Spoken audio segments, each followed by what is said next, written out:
امام احمد علیہ رحمہ نے اصحاب الخدود کے تذکرے میں نقل کیا ہے کہ زمانہ اسلام سے پہلے ایک بڑا ہی جابر و جابر بادشاہ گزرا ہے۔ اس بادشاہ کے زمانے میں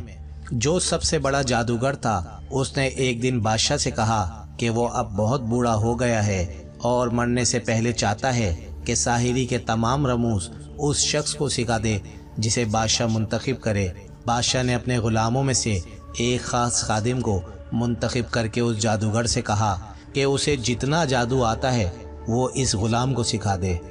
جب وہ غلام اس جادوگر سے جادو سیکھنے جاتا تھا تو راستے میں اس کی ملاقات اکثر ایک راہب سے بھی ہو جاتی تھی۔ راہب اس غلام کو بتایا کرتا تھا کہ جادو سیکھنا اور اسے کام میں لانا مذہباً حرام ہے۔ اس کے علاوہ وہ راہب اس غلام کو خدا کے بارے میں مذہب کی بہت سی اچھی باتیں بھی بتایا کرتا تھا،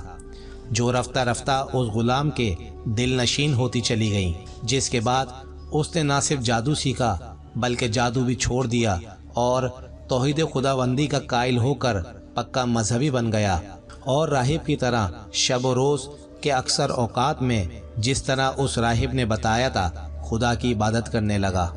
بلکہ خلوص عبادت میں خود اس راہب سے بھی بڑھ گیا جسے دعویٰ تھا کہ خدا کی عبادت اور عیادت میں اس کا کوئی مقابل نہیں ہے۔ قدرت کا کرنا ایسا ہوا کہ اسی دوران میں اس راہب اور جادوگر دونوں کے حکم خداوندی کے موت سے ہمکنار ہونا پڑا۔ بادشاہ جو کہ ایک کافر تھا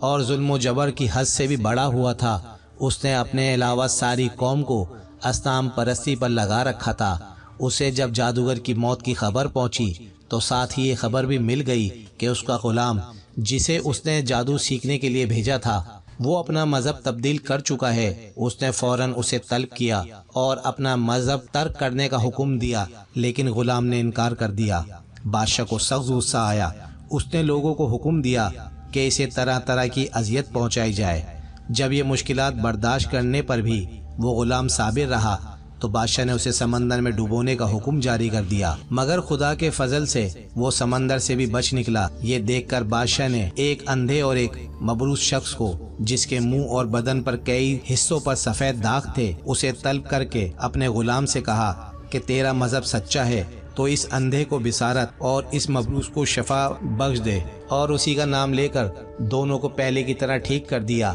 اس کے علاوہ جب وہ غلام اسی طرح خدا کے حکم سے متعدد اندھوں کو بصیرت اور برس کے مریضوں کو شفا بخشتا رہا تو بہت سے لوگ اس کے ماتقد ہو گئے اور اسی کے دین پر چلنے لگے۔ یہ دیکھ کر بادشاہ بہت برہم ہوا اور گھبرایا بھی، اسی لیے اس نے اسے اپنے غلام کو بلا کر حکم دیا کہ عام لوگوں کو بتائے کہ اس نے جن نابینا کو بصیرت بخشی ہے اور جن برس کے مریضوں کو شفا دی ہے وہ اپنے جادو کے زور پر دی ہے۔ لیکن اس نے انکار کرتے ہوئے بادشاہ کو صاف جواب دیا کہ وہ سب کچھ خدا کے حکم سے ہوا ہے، لیکن وہ اپنی طرف سے کسی نابینا کو بینائی بخش سکتا ہے، نہ کسی برس کے مریضوں کو شفا دے سکتا ہے۔ بادشاہ نے اپنے اس غلام کو اپنے بار بار حکم کی تعمیل سے انکار اور اس کے اپنے عقیدے پر جسے وہ سچا دین کہتا تھا جمے رہنے کی وجہ سے آخرکار حکم دیا کہ اسے تیر مار مار کر ہلاک کر دیا جائے۔ چنانچہ اس غلام کو ایک جگہ کسی ستون سے باندھ کر اس پر بادشاہ کے حکم کے مطابق تیروں کی بوچھاڑ کی گئی،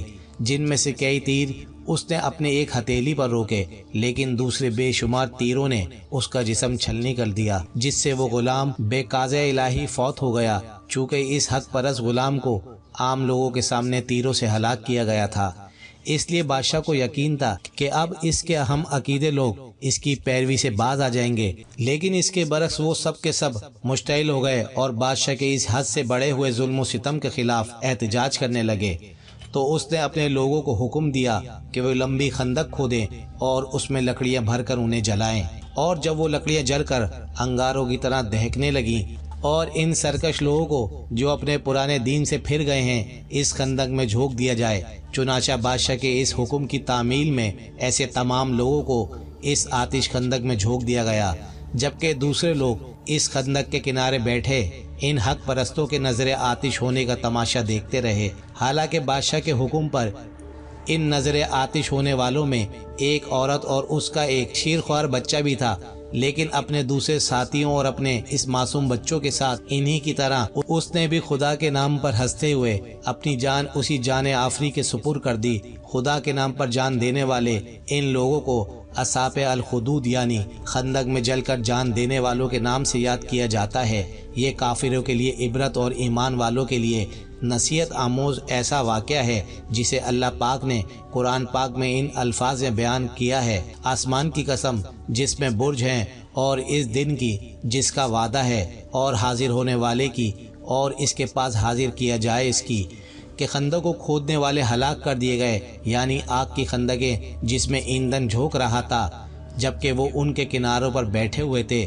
اور جو سختیاں اہل ایمان پر کر رہے تھے ان کو سامنے دیکھ رہے تھے۔ ان کو مومنوں کی یہی بات بری لگتی تھی کہ خدا پر ایمان لائے ہوئے تھے جو غالباً قابل ستائش تھے، وہی جس کی آسمانوں اور زمینوں میں بادشاہت ہے، اور خدا ہر چیز سے واقف ہے۔ جن لوگوں نے مومن مردوں اور مومن عورتوں کو تکلیف دی اور توبہ نے کی، ان کو دوزخ کا عذاب بھی ہوگا اور جلنے کا عذاب بھی ہوگا۔ ابن اسحاق کے خیال میں اصحاب الخدود حضرت عیسیٰ علیہ السلام کے دور نبوت کے بعد کے لوگ تھے، تاہم بعض مفسرین کا کہنا ہے کہ ایسے لوگ حضرت عیسیٰ علیہ السلام سے قبل اور بعد بھی پائے جاتے تھے جو مومنوں کو ایسی سزائیں دیتے تھے۔